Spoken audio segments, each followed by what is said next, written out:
They called it a welcoming chamber, but nothing about it felt welcoming. The air was thin and cold, laced with a faint metallic taste that made the membranes of the watching delegates twitch.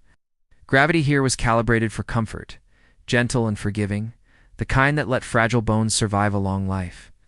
It was a place built by species who believed survival should never hurt.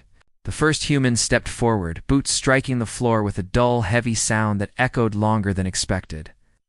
Several delegates leaned back instinctively. The human did not bow, did not kneel, did not display submission colors or release calming pheromones. He simply stood there, shoulders squared, breathing slow, eyes steady. The gravity field flickered for half a second as his mass registered, then corrected itself. Still, the sensors chimed in quiet alarm. He was too dense. No one had intended to fear humanity. That fear came later, after the files were unsealed and the assumptions collapsed. At first, humans were cataloged as a frontier species. Newly discovered, curious, loud, biologically inefficient in many ways. No natural armor, no claws worth mentioning, soft skin, exposed organs. Their communication was chaotic, full of emotional leakage and uncontrolled facial movements. On the surface, they seemed fragile, even reckless. The mistake was assuming fragility meant weakness. The Galactic record showed their origin with a clinical line of text. Third planet, high gravity, volatile climate, aggressive biosphere, unstable tectonics, frequent mass extinctions. The word Deathworld appeared in the margins, flagged but not emphasized.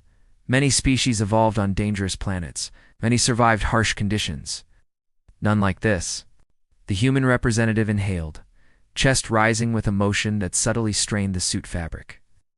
He was not armored for ceremony, wore simple cloth, flexible and worn, with marks that suggested long use. His hands were bare. The translator struggled to keep up as his heartbeat registered louder than expected.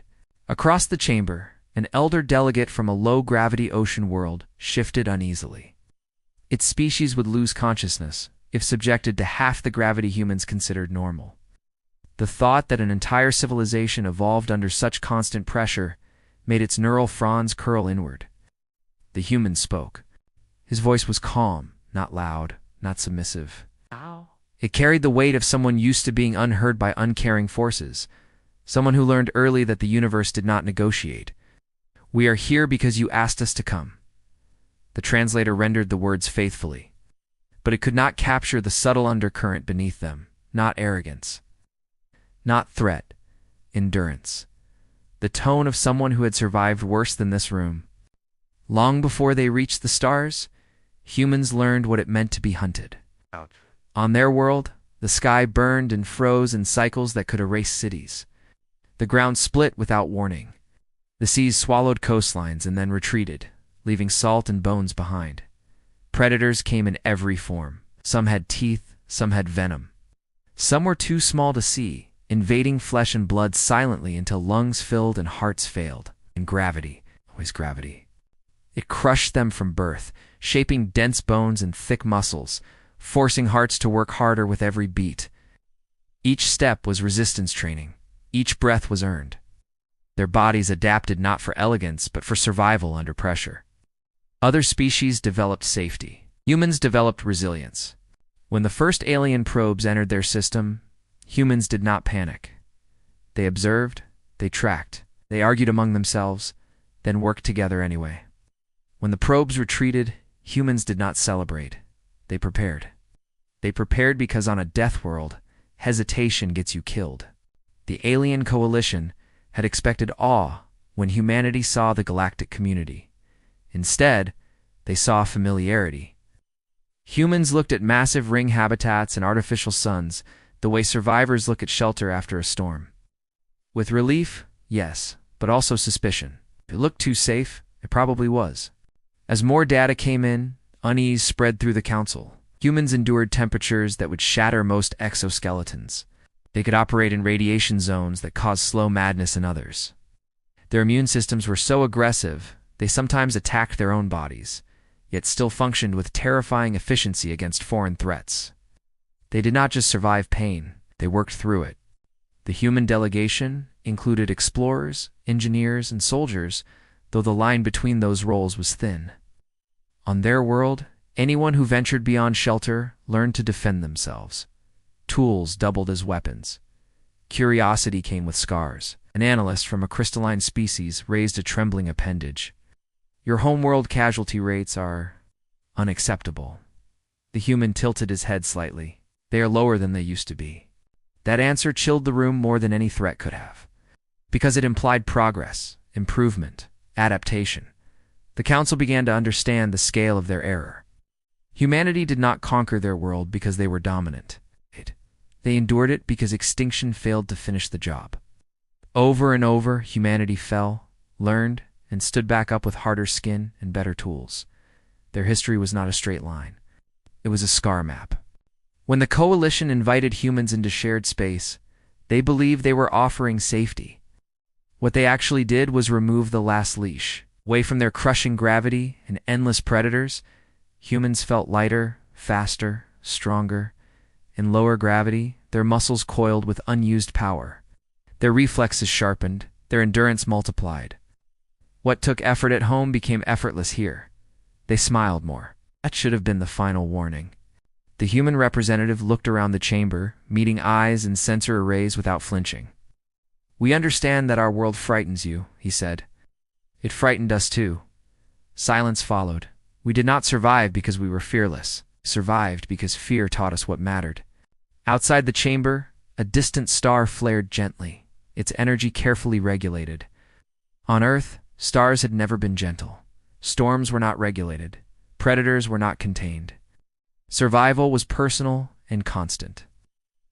The coalition had asked humanity what they wanted from the galaxy. The human paused before answering. "Place at the table," he said, "and the chance to help you survive what is coming." The chamber temperature dropped by a fraction of a degree. Several delegates recoiled. "What is coming?" someone asked. The human's expression did not change, but something hardened behind his eyes. The look of someone who recognized a familiar pattern. The quiet before impact. "It's the same thing that always comes," he said. "Something that thinks we are weak." In that moment, the galaxy realized the truth too late. Humans were not dangerous because they sought conflict. They were dangerous because conflict had shaped them. Because when the universe tried to kill them, it failed. And it would fail again. The chamber stayed silent long enough for the translator drones to recalibrate, as if even machines needed a moment to digest what he had said. Something that thinks we are weak. The phrase hung in the air like a low cloud, a warning that did not beg to be believed. It simply existed, the way a storm exists on the horizon, whether you respect it or not. Across the crescent of seats, a thin-bodied delegate with glassy eyes finally spoke. "You are saying you already faced this threat." The human's gaze shifted to them, steady and unreadable. "We faced many threats. Most of them were born on our own world." That was the first crack in the coalition's careful image of humanity. Not fear, not anger, not pride, just a plain statement, like a farmer naming the weather. A few of the delegates exchanged quick signals, silent and sharp. Their shared networks lit up with new search terms, deeper queries, restricted archives, Earth, Soul, Deathworld. They had read the summary. Now they wanted the weight behind it. The human delegation had arrived with fewer guards than expected. That, too, had unsettled the council. Most frontier species brought security teams that filled corridors and made nervous displays. Humans arrived with an escort that looked almost ceremonial. A handful of people. Light gear. Worn hands. Calm faces. But the coalition's security scanners told a different story. Hidden under cloth and simple belts were tools made for harsh work. Compact devices that could seal wounds. Devices that could cut metal. Devices that could burn through locks. Human technology did not look like art.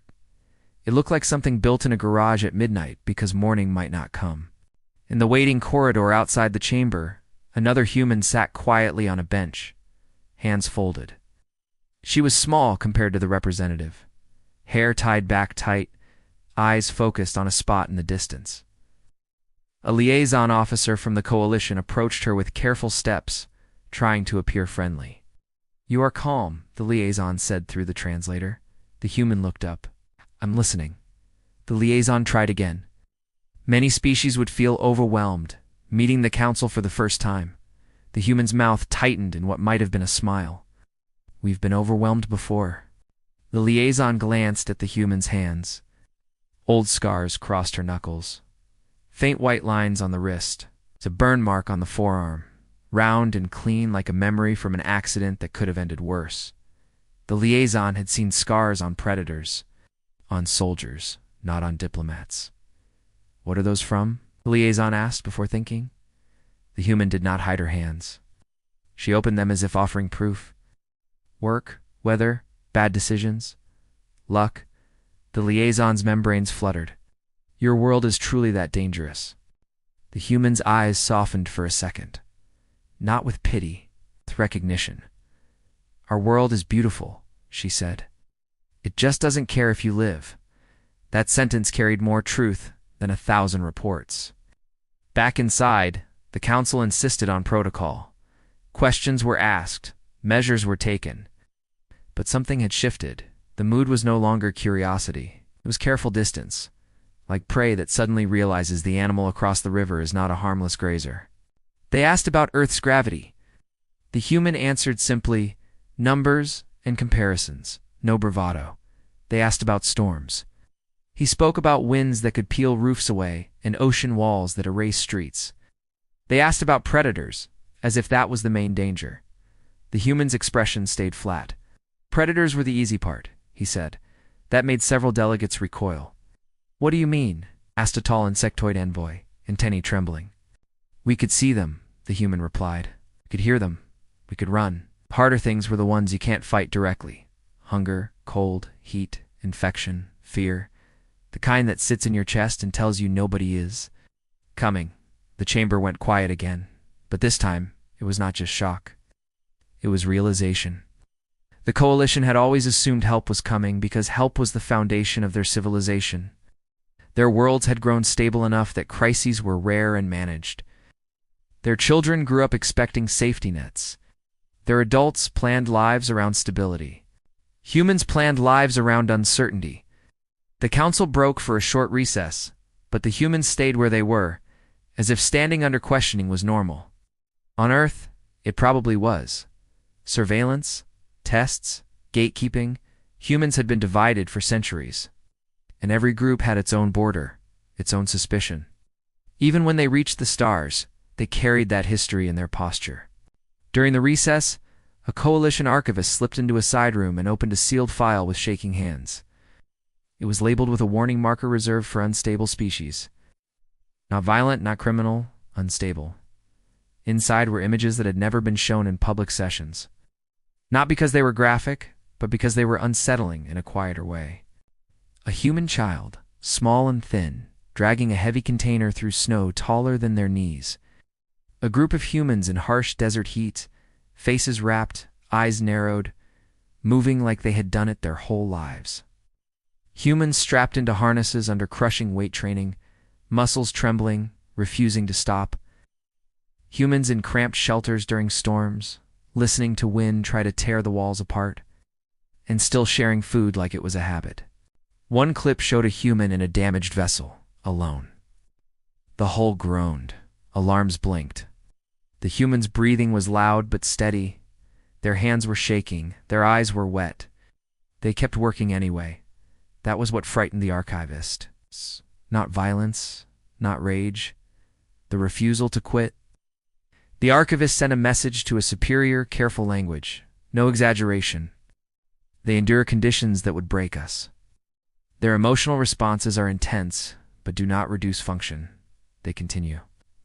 Even when afraid. The reply came quickly. That is a survival trait. The archivist stared at the screen. It is more than that, they typed back. It is a culture. When the recess ended, the council returned with a new question, delivered by a high-ranking chair whose voice was trained to stay smooth. What is the nature of the threat you warned us about? The chair asked. The human representative paused, as if weighing what could be said without causing panic. We don't know for sure, he said. We found signs. Wreckage. Silent zones where signals don't come back. We lost probes. Then we lost a ship. The word lost landed hard. Ships were rarely lost in coalition space. Systems were redundant. Paths were mapped. Rescue fleets were standard. A small delegate leaned forward. How many lives? The human exhaled slowly. All of them. The chamber's air felt colder. Not from the climate control. It's from the thought of a ship vanishing in deep space. No signal, no survivors, no explanation. Where? The chair asked. Near the edge of mapped routes, the human said. A place your charts call clear. The chair's tendrils stiffened. Clear means surveyed and stable. The human looked at the tendrils, then back at the chair's eyes. Clear means you haven't been bitten there yet. A murmur rippled through the chamber. Some delegates bristled. Others looked away. The human delegation did not react. They did not apologize. They did not soften the statement. On Earth, comforting someone with a lie could get them killed. The council demanded more details, but the human gave them in fragments. He described a region where sensors behaved oddly, where the background noise of space became too quiet, where even light seemed to flatten. He spoke of a feeling that settled over crews, the kind that made trained people check locks twice without knowing why. He did not claim certainty, did not dramatize. That restraint made it worse. The human woman in the corridor listened through a secure feed, jaw clenched. She did not like talking about the lost ship. None of them did. The lost ship had names, families, unfinished messages. The council heard a statistic. Humans carried the weight of faces. After the session, the council offered hospitality quarters, soft lighting, carefully balanced atmosphere, food designed to be mild for most species. The humans accepted politely, then quietly made adjustments. They requested slightly higher oxygen and lower humidity. They brought their own water filters. They ran diagnostic scans on their rooms without being asked. A coalition attendant watched this with confusion. Is something wrong? They asked. The human woman glanced at the ceiling vent. No, she said. Something could be. The attendant tried to laugh. Our systems are safe. The human woman's expression did not change. So are ours, she said. Until they aren't. Later, in a private dining area, the human representative sat with his team. There were only 5 of them, a small group for a first contact delegation. They were not here to show strength with numbers. They were here because they could handle pressure. That was how they had been chosen. One of the younger humans, eyes tired, spoke quietly. They're scared. They should be, another replied, not cruelly, just honestly. The representative lifted a hand. Not like that, he said. We need them to listen, not to run. The young one swallowed. What if they don't? The representative stared into his cup as if the surface could show him the future. Then we do what we always do, he said. We prepare. We adapt. We survive. The word survive was not a slogan to them. It was a muscle memory. Across the station, the coalition's security director reviewed recordings of the day. They paused the footage where the human first stepped forward. They replayed it several times, focusing on small details. The human's posture, the way he scanned the room without obvious movement, the way his breathing remained steady even when questioned. The director zoomed in on the human's eyes. There was no panic there, no hunger for dominance, something else. The director called an aide. Run a behavioral analysis, they ordered. Compare against known predator species. The aide hesitated. Humans are not classified as predators. The director's voice stayed level. Run it anyway. Hours later, the aide returned, face pale. They don't match predator patterns, the aide said. The director felt a brief wave of relief. Then the aide continued. They match something else, the aide said. They match prey species that evolved under constant predation. The ones that survived by learning to fight back when cornered. The director's throat tightened. They understood predator fear. Predators could be negotiated with, bribed, deterred. Predators often preferred easy meals. They could be distracted. Cornered prey did not negotiate. Cornered prey broke rules. That night, the coalition station rotated gently, artificial gravity humming like a lullaby. Most delegates slept in comfort. The humans did not sleep much. They took turns staying awake, checking feeds, scanning corridors, listening to the subtle sounds a safe place makes when it is truly safe. The human woman stood by the observation window, looking out at the dark. Space was quiet here, filled with the gentle chatter of station signals. Far away, beyond the glowing lanes of mapped routes, there was a patch of emptiness that should have been normal, but she knew better than to trust emptiness. The lost ship had vanished near a region like that, a place that looked clear until it wasn't. In her mind, she replayed the final transmission, not the words, but the tone. A pause where no pause should be. A breath caught, a voice trying to sound calm and failing. She pressed her palm against the glass. Behind her, the representative approached, footsteps soft. "You're thinking about them?" he said. She did not turn. "I'm thinking about what comes next." He stood beside her, both of them staring into the black. For a moment, they looked like any two people watching stars. Then he spoke in a low voice. "We should not have come here first," she said quietly. "We should have gone straight to the edge and confirmed." He shook his head. "If we go alone and disappear, they'd never believe us," he said. "If we bring them in now, maybe we save lives." She swallowed. "Or we bring the threat straight to their door." He did not answer, and that silence was its own answer. A soft chime sounded from his wrist device. He glanced down, eyes narrowing. "We have a message," he said. "From who?" she asked. He hesitated, then showed her the screen. The message header was from a Coalition deep-range relay, one that monitored the far lanes. The content was short, clipped, almost mechanical. Unidentified signal detected in clear zone, source unknown, repeat interval regular no translation, found requesting human interpretation. The human woman felt a cold knot tighten in her stomach. Not fear of the unknown, fear of the familiar shape of danger. She looked back out into the dark, at the place that was supposed to be empty, at the lanes that were supposed to be safe, and she heard the representative's words echo in her head. "Something that thinks we are weak." Her voice came out barely above a whisper. "It followed us," she said. And somewhere in the quiet edge of mapped space, a signal repeated with patient rhythm, like a knock on a door that had finally been found. The first thing the Coalition did was try to label the signal as a mistake. A sensor echo. A relay glitch. An old buoy drifting through a lane that had been quiet for centuries. They wanted it to be a harmless error because harmless errors fit the world they had built. Harmless errors could be repaired without changing how they saw themselves. The humans did not argue loudly. They did not accuse. They simply asked for the raw data, and when they got it, they listened like hunters listening to wind. The signal had a rhythm that was too clean to be natural, not the messy chatter of cosmic noise or a broken transmitter struggling to hold together. It pulsed in steady intervals, each burst the same length, the same strength, like a heartbeat designed by something that understood patience. The human woman leaned over the console, eyes moving across lines of numbers and wave graphs. Her name in the Coalition logs was a simple identifier, but on her ship she had been called Captain. It's not because she demanded it. It's because others trusted her to keep breathing when fear made it hard.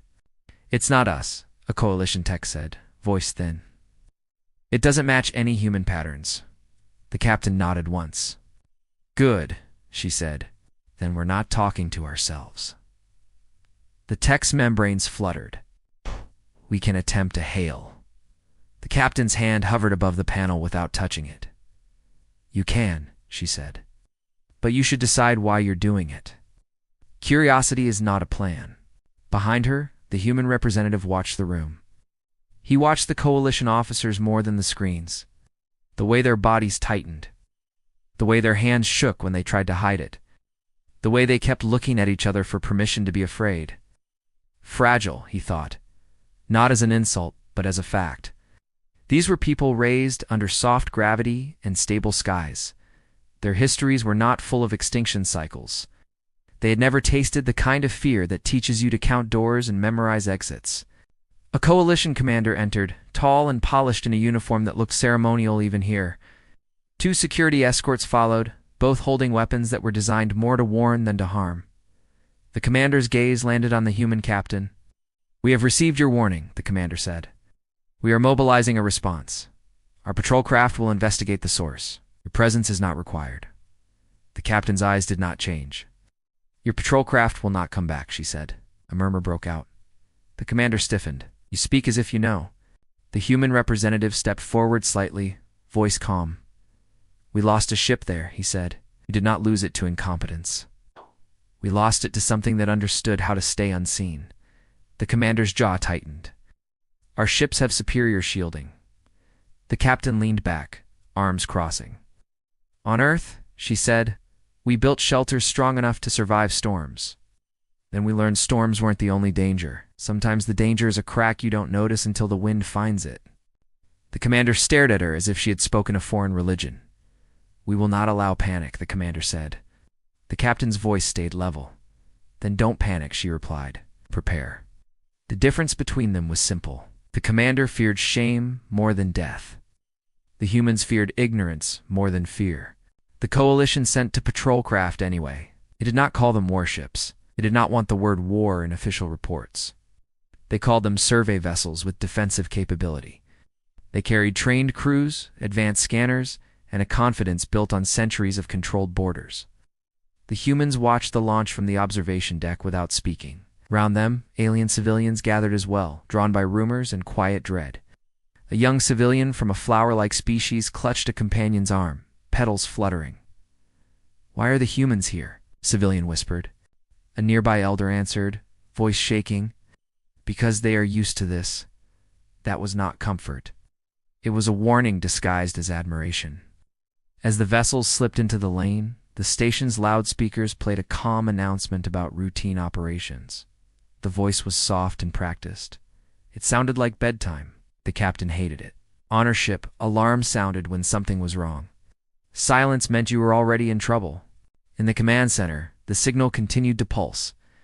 Coalition analysts tried to triangulate it, but the source point drifted with every calculation, as if the signal was being reflected through layers of space. Like someone bouncing a light off mirrors to hide where they stood. One analyst whispered, "It's moving." The commander snapped, "Space moves. Everything moves." The human representative spoke quietly, almost to himself. Not like that.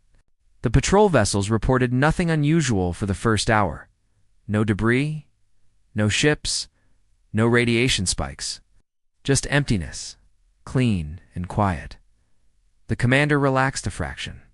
Several delegates exhaled in relief.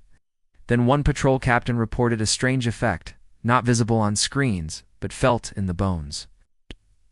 A pressure change. A subtle distortion in navigation systems, like the lane itself, had become thicker. The report came with strained breathing and forced calm. The human captain listened, eyes narrowing. "Tell them to turn back," she said. The coalition commander hesitated. "They are in no danger." The human captain's voice hardened. "Tell them to turn back now." The commander turned to a cum officer, advised them to hold position and continue scans. The commander ordered instead. The human captain's fist clenched once, then relaxed. She did not yell. She did not slam a console.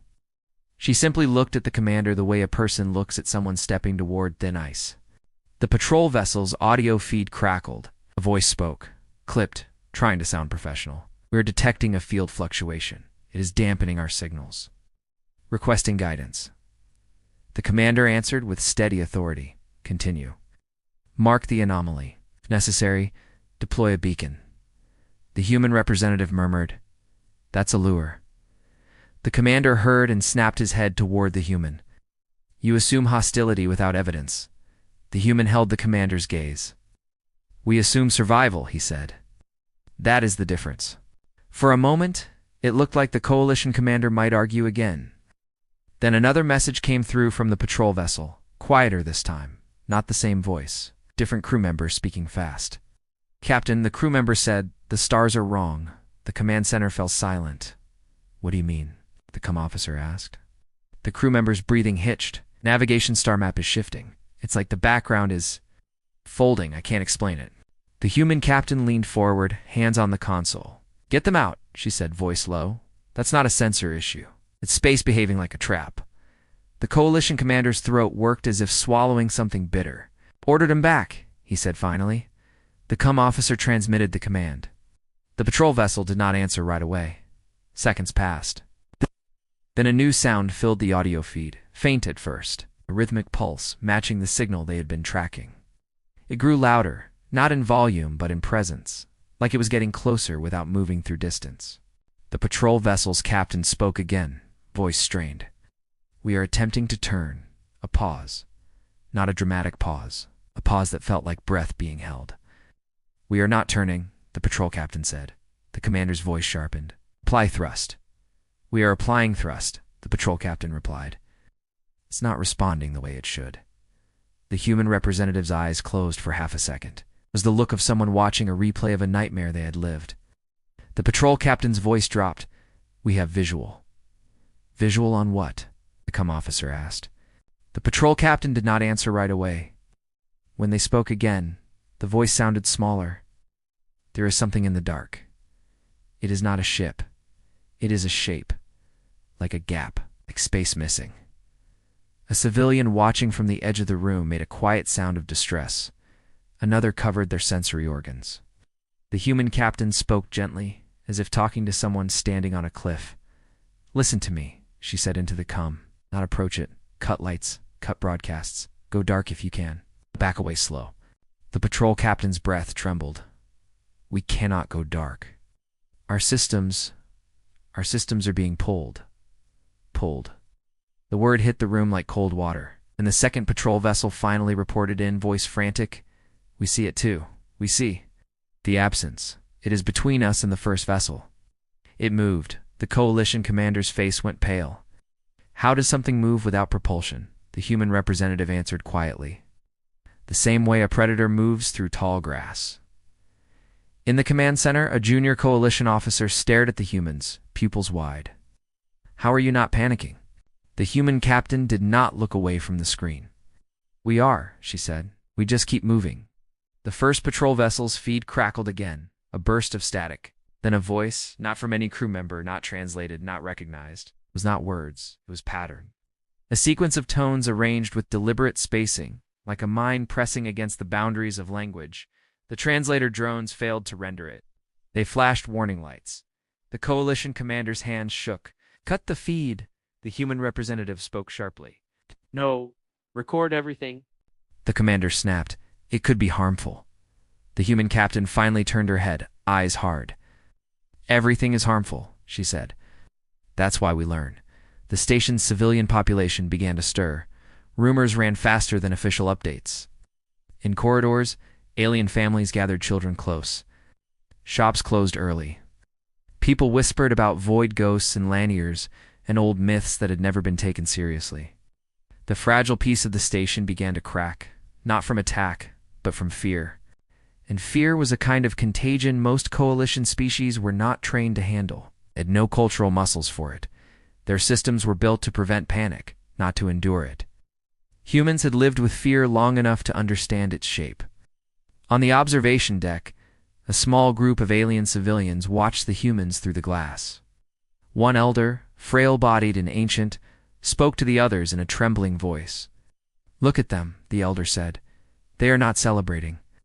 They are not showing dominance. They look like they are bracing for winter. A young civilian asked, What does that mean? The elder's gaze stayed on the humans. It means they expect this to get worse, the elder said. And they have already decided they will not break. Inside the command center, the coalition commander demanded emergency council authority. Messages flew. Defense fleets were notified. Debate erupted over whether to evacuate, whether to close lanes, whether to isolate the station. The humans pushed for a different response. Not isolation, not denial. Organization. The human representative asked for access to the station's security grid. The commander refused at first. The humans insisted. Voices rose, not threatening, but urgent. The coalition commander finally relented to partial access. It was then that several alien officers saw something that made their stomachs drop. The humans had already mapped exits and choke points in the station hours ago, quietly, without being asked. They had noted where civilians would bottleneck, where airlocks could fail, where power could be cut. They had done it automatically, like breathing. You planned this, the coalition commander accused, voice strained. The human representative shook his head. We planned for it, he said. There is a difference. The patrol vessels were still trapped. Their feeds grew weaker, as if their signals were being swallowed. The second vessel reported that their hull temperature was dropping despite internal heaters, like something was leaching energy. The first vessel's captain whispered into the comm, voice low and raw. It's watching. The human captain's throat tightened. She recognized that tone, the tone of someone realizing they are prey. "What makes you think it's watching?" she asked. The patrol captain's voice trembled. "It's good. Because every time we stop transmitting, it gets closer." The command center froze. The human representative spoke slowly, each word heavy. "It learned," he said. "It learned we talk when we are afraid." The coalition commander stared at him. "That's impossible. It only just appeared." The human representative's gaze did not flinch. "No," he said. "It only just announced itself." In that moment, the core conflict sharpened into something cold and clear. This was not an accident in deep space. This was not a natural anomaly. It was an intelligence, patient and adaptive, pressing against the coalition's soft borders. The coalition's strength was stability. Their weakness was shock. Humanity's strength was surviving shock. Their weakness was that they carried their storms with them. The station's lights flickered as power rerouted for emergency systems. In the brief dimness, the human captain caught her own reflection in the glass. For a heartbeat, she saw her tired eyes, the scars on her hands, the weight of Earth's gravity that had shaped her bones. Then the lights steadied, and a new alert sounded from the deep-range relay. Unidentified signal now detected in multiple lanes, pattern shift observed, estimated source count. Unknown, the human captain felt the cold knot in her stomach tighten into something else. Not despair, not surrender, recognition. She looked at the coalition commander, and in her voice there was no triumph, only grim honesty. "It's not one," she said. "It never was. Outside the station. Out." In the dark, where the patrol ships struggled and the maps lied, the pulsing signal changed its rhythm. As if responding to her words, as if something out there had been listening all along. The station no longer felt like a sanctuary, felt like a shelter built by people who had never tested it against a real storm. The hum of systems grew louder as power rerouted again and again. Each adjustment a small admission that the original design had never expected this kind of pressure. Across multiple decks, civilians gathered in quiet clusters. They did not scream, they did not riot. Their fear expressed itself in stillness, in the way hands clutched children or companions, in the way eyes followed every announcement light.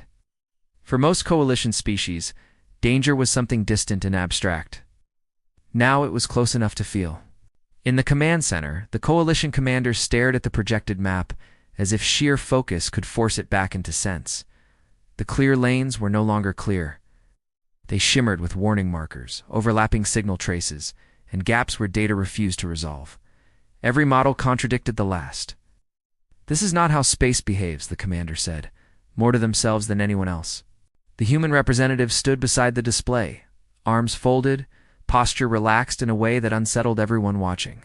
"Space behaves however it wants," he said. "We just notice patterns when it starts trying to kill us." That word landed differently now. Kill, no one objected to its use. The patrol vessels were still out there, still transmitting weak, distorted signals that flickered like dying fires. The coalition had sent rescue drones, then recalled them when two vanished without a trace. Each failure stripped away another layer of denial.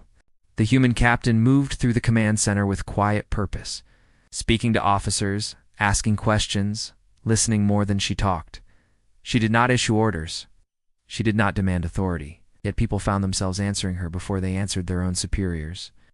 A coalition sensor chief finally asked the question that had been building in the room. "Why are you like this?" they asked, voice shaking. "How are you still functioning?" The captain paused, considering how to answer without sounding cruel. "Because we don't expect safety," she said. "We hope for it. We build for it.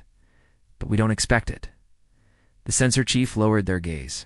We were raised to believe the galaxy had grown past this. The captain nodded. "So were we," she said. Then our world reminded us it hadn't.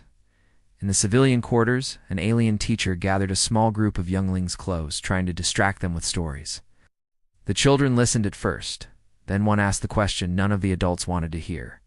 "Are the humans afraid?" the child asked. The teacher hesitated, then answered honestly. "Yes." The child tilted their head. "Then why do they look so calm?" The teacher watched through a viewport as a group of humans passed, carrying equipment, checking seals, speaking softly to one another. Because fear does not mean the same thing to them, the teacher said. On Earth, fear had been a constant companion. A warning sign. A teacher. Humans learned early that fear could sharpen the mind or freeze it, and survival depended on choosing the first. That lesson had been passed down through generations, written into stories, habits, and reflexes. In the command center, the human representative received a secure message from his home fleet. He read it once, then again, jaw tightening. The message was brief. Deep space anomalies detected near multiple human frontier outposts. Pattern similarity confirmed. No contact lost yet. Defensive posture engaged. He shared the information with the coalition commander, watching the realization dawn. It's spreading, the commander said quietly. The human nodded. Or it was always there, he said. We're just noticing it now. The coalition council reconvened an emergency session.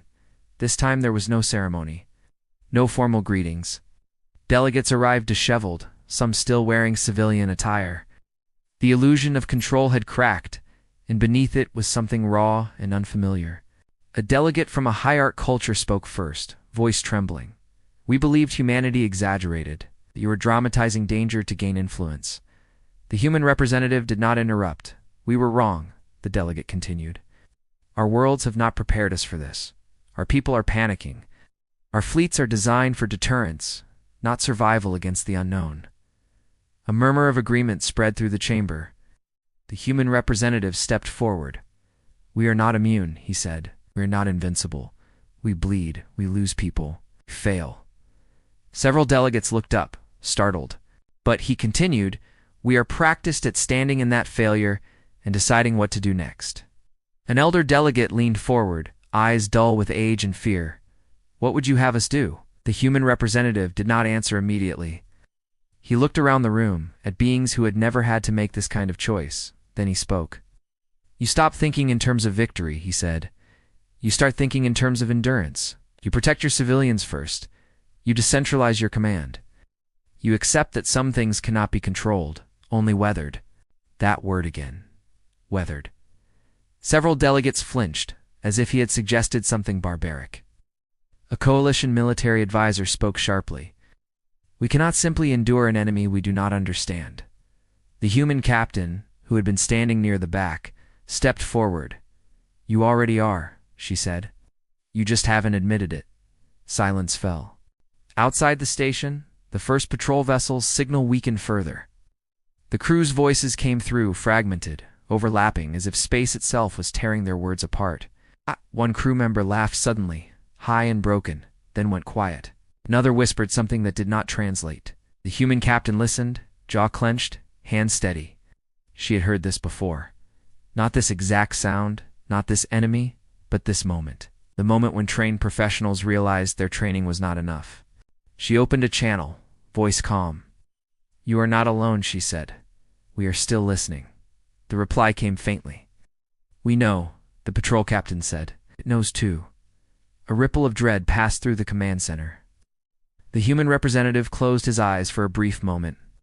It is using our attention, he said. The more we focus on it, the more defined it becomes. The coalition commander stared at him. Then what do we do? The human opened his eyes. We limit what it can learn, he said. Go quiet where we can. We move unpredictably. We stop acting like a single fragile system. That idea alone was terrifying to the coalition. Their entire civilization was built on integration, shared networks, centralized stability. To fracture that intentionally felt like self-harm. But the alternative was worse. In the hours that followed, the station transformed. Lights dimmed in sections. Communications were rerouted through analog backups humans had insisted on installing as a precaution. Civilians were moved away from viewports, not with force, but with careful explanation. The humans helped, guiding frightened beings with firm voices and steady hands. An alien child clung to the human captain's leg, eyes wide. Are we going to disappear? The child asked. The captain crouched, meeting the child's gaze. Not if we can help it, she said. We're very good at helping. The child studied her face, then nodded, reassured not by promises, but by confidence. In the command center, the coalition commander watched humans work and felt something unfamiliar twist in their chest. Not resentment, gratitude edged with shame. These beings had come from a world that tried to kill them every day, and instead of using that as a weapon, they were sharing the hard lessons it taught. A sensor alarm sounded, sharper than before. New contact, an analyst said, voice tight. Multiple distortions converging. They are not inside the station perimeter yet, but they are closer than anything before. The room seemed to hold its breath.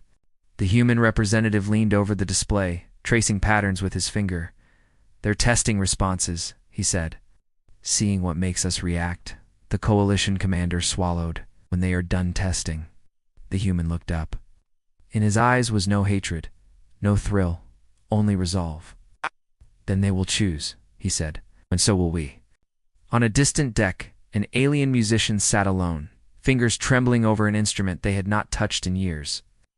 They began to play softly, not for an audience, but to remember who they were. The sound drifted through the station, thin but steady, a fragile thread of beauty in the dark. Several humans paused to listen as they passed. One nodded to the musician, a small gesture of respect. In deep space, the pulsing signals synchronized, their rhythm tightening, becoming more complex. It was no longer a question of if something was there. It was a question of when it would act. The human captain stood once more at the observation window, staring into the dark. She felt the familiar weight settle into her bones, the old gravity of responsibility. Behind her, the coalition commander approached. You were right, the commander said quietly. About us. About you. The captain did not turn. Understanding doesn't come free, she said. It usually costs time we don't have. The commander hesitated. If this ends badly, they said, our people will remember that humanity stood with us. The captain finally looked back, eyes tired but steady. We're not here to be remembered, she said. We're here to make sure there is someone left to remember anything at all. The station shuddered then, just slightly, as if brushed by a distant wave. Not an impact, a warning. Alarms did not sound. Humans had disabled the ones that screamed. Instead, low indicators glowed, signaling change. Across the station, humans and aliens alike felt it.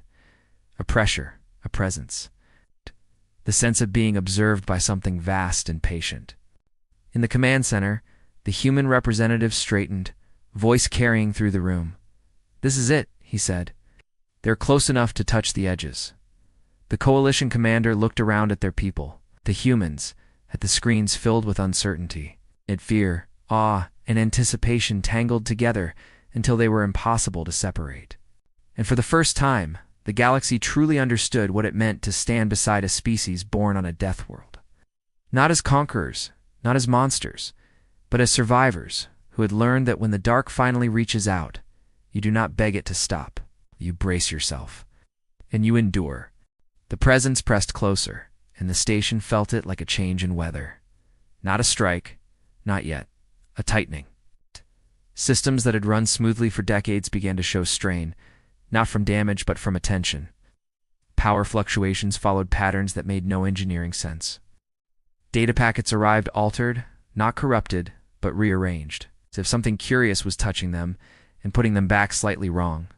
The human representative watched the indicators and felt a familiar calm settle in. This was the moment before impact, the moment when fear peaked and action mattered most. On Earth, this moment had many names. Stormfall, Night Watch, the Long Wait. It's mapping us, the coalition commander said, voice hoarse. The human nodded. It's mapping reactions, he replied. What panics? What freezes? Fights. The command center doors slid open as another human team entered, carrying compact devices and worn cases. They moved with practiced efficiency, not rushing, not hesitating. One of them set a device near the central console, connecting it with thick cables instead of wireless links. A coalition engineer stared. That system is isolated, that's the point, the human said. No broadcast, no feedback, just function. The presence surged, and a low vibration passed through the station. Several alien officers cried out as their balance failed. Humans staggered, then adjusted, muscles compensating automatically. High gravity had taught them how to keep standing when the ground itself betrayed them. The human captain steadied a fallen alien, lifting them with surprising ease. "Breathe," she said. "So you're safe right now." The alien clutched her arm, trembling. "How do you know?" She met their gaze. "'Cause it's still watching," she said. "Predators don't strike until they think they understand you." In deep space, the pulsing signals changed again, tightening into a pattern that finally resembled intent. The translators failed, but the humans did not need words. They recognized the shape of it, a test, a push. The first real impact came not as an explosion, but as silence. Every external sensor went dark at once. Gasps filled the command center. Screens went blank. The map vanished. For a heartbeat, the coalition lost their eyes. The humans did not move. Then the human captain spoke. "Internal systems only," she said. "Analog feeds. Trust your bodies." "What does that mean?" Coalition officer asked, panic rising. "It means, listen to what you can feel," the captain replied.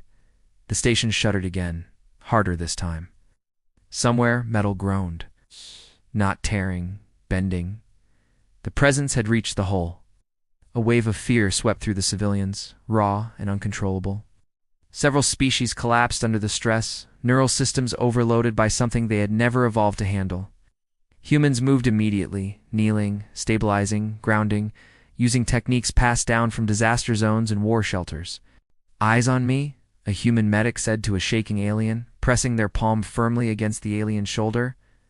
"Count my breaths," the alien did, clinging to the rhythm like a lifeline.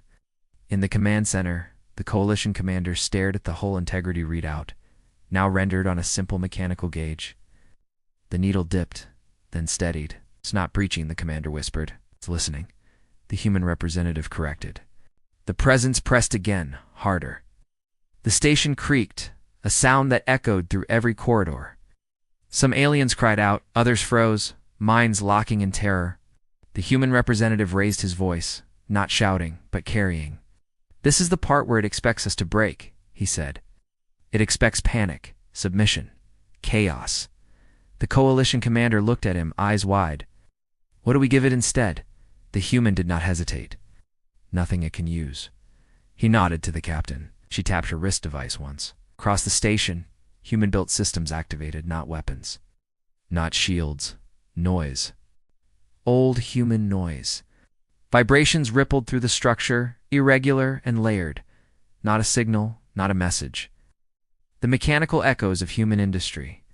The rhythm of machinery under strain. The chaotic hum of a world that never sat still. To the presence, it was nonsense. To humans, it was home. The pressure wavered. The presence shifted, probing for patterns, for fear responses it could exploit. Instead, it found static. Inconsistency. A civilization suddenly behaving like a storm instead of prey. The human representative spoke again, quieter now. "On Earth," he said, "we learned early that some things hunt by understanding, so we learned how to be unpredictable." The presence pulled back slightly, enough for the station to breathe. "Now," the captain said, "this is where we push." The coalition commander stiffened. "Push how?" The human met their gaze. "We show it we are not worth the effort." A human engineer activated another device. This one tapped into the station's mass drivers, not to fire, but to move. The station's rotation shifted subtly, altering its gravity profile in ways no coalition design would ever attempt.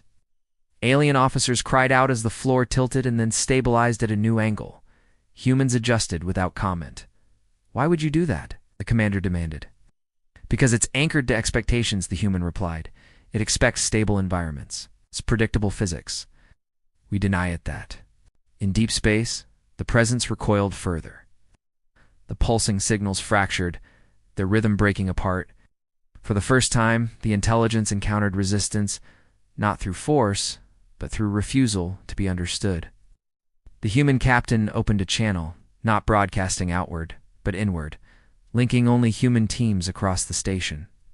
"This is the line," she said. "Hold it, don't chase, don't threaten, just endure." The presence made one final attempt, a deep pressure that rattled every bolt and seam. For a moment it felt like the station might tear apart. Then it stopped. Not abruptly, carefully, the signals withdrew. Not fleeing, but retreating, like a predator reassessing a hunt that suddenly felt too costly.